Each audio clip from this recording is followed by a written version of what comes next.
ಅಗ್ರಹಾರದಲ್ಲಿ ಕೈದಿಗಳಿಗೆ ರಾಜ್ಯಾತಿಥ್ಯ ಪ್ರಕರಣಕ್ಕೆ ಸಂಬಂಧಪಟ್ಟಂತೆ ಇಂದು ಸಿಎಂ ನಿವಾಸದ ಬಳಿ ಬಿಜೆಪಿ ನಾಯಕರು ಪ್ರತಿಭಟನೆಯನ್ನ ಮಾಡ್ತಾರೆ.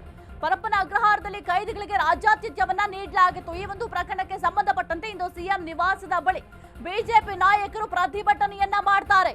ಆರ್ ಅಶೋಕ್ ಮತ್ತು ವಿಜಯೇಂದ್ರ ನೇತೃತ್ವದಲ್ಲಿ ಈ ಒಂದು ಪ್ರೊಟೆಸ್ಟ್ ಅನ್ನ ಮಾಡಲಾಗುತ್ತೆ.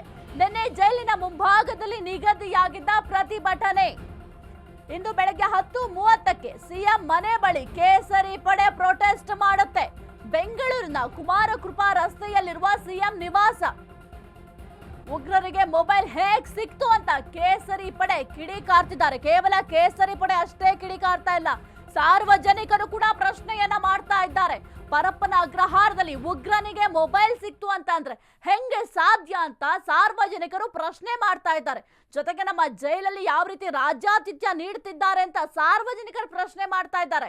ಇದಕ್ಕೆ ಜೈಲಧಿಕಾರಿಗಳು ಕೂಡ ಉತ್ತರ ಕೊಡಬೇಕಾಗುತ್ತೆ. ಜೊತೆಗೆ ರಾಜ್ಯ ಸರ್ಕಾರವೇ ನೇರ ಹೊಣೆಯಾಗುತ್ತೆ. ಅದು ಕೂಡ ಉಗ್ರನ ಕೈಲಿ ಮೊಬೈಲ್ ಇದೆ ಅಂತ ಅಂದ್ರೆ ಅದು ನಮ್ಮ ದೇಶಕ್ಕೆ ಕುತ್ತಾಗತ್ತೆ. ಅದು ಪ್ರತಿಯೊಬ್ಬ ನಾಗರಿಕರಿಗೂ ಪ್ರತಿಯೊಬ್ಬ ಪ್ರಜೆಗೂ ಗೊತ್ತಿರುವಂತ ವಿಚಾರ. ಆದ್ರೆ ಜೈಲಲ್ಲಿರೋರ್ಗೆ ವಿಚಾರ ಗೊತ್ತಿಲ್ವಾ? ಯಾರನ್ನ ಹೋಗಿ ಕೇಳಿದ್ರು ಹೇಳ್ತಾರೆ ಉಗ್ರರು ಅಂದ್ರೆ ಬಹಳ ಡೇಂಜರು, ನಮ್ಮ ದೇಶಕ್ಕೆ ತೊಂದರೆ ಆಗುತ್ತೆ, ನಮ್ಮ ದೇಶದ ಭದ್ರತೆಗೆ ತೊಂದರೆ ಆಗುತ್ತೆ ಅಂತ.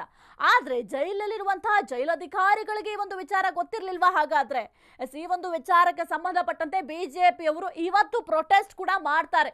ಇಂದು ಸಿಎಂ ನಿವಾಸದ ಬಳಿ ಬಿಜೆಪಿ ನಾಯಕರು ಪ್ರತಿಭಟನೆಯನ್ನ ಮಾಡ್ತಾರೆ. ಆರ್ ಅಶೋಕ್ ಮತ್ತು ವಿಜಯೇಂದ್ರ ನೇತೃತ್ವದಲ್ಲಿ ಈ ಒಂದು ಪ್ರೊಟೆಸ್ಟ್ ಅನ್ನ ಮಾಡಲಾಗುತ್ತೆ. ನಿನ್ನೆ ಜೈಲಿನ ಮುಂಭಾಗದಲ್ಲಿ ಈ ಒಂದು ಪ್ರತಿಭಟನೆ ನಿಗದಿಯಾಗಿತ್ತು.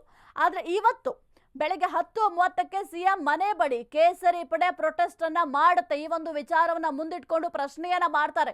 ಕೇವಲ ಬಿಜೆಪಿಯವರು ಅಷ್ಟೇ ಪ್ರಶ್ನೆ ಮಾಡ್ತಾ ಇಲ್ಲ, ಸಾರ್ವಜನಿಕರು ಕೂಡ ಪ್ರಶ್ನೆಯನ್ನ ಮಾಡ್ತಿದ್ದಾರೆ. ಹಾಗಾಗಿ ಇದಕ್ಕೆ ಸರ್ಕಾರ ಉತ್ತರವನ್ನ ಕೊಡ್ಲೇಬೇಕಾಗತ್ತೆ. ಯಾರು ಆ ಜೈಲ್ ಅಧಿಕಾರಿಗಳು ಜೊತೆಗೆ ಸಿಬ್ಬಂದಿಗಳು ಅವರ ವಿರುದ್ಧ ಕಠಿಣ ಕ್ರಮವನ್ನ ಜರುಗಿಸಬೇಕಾಗತ್ತೆ.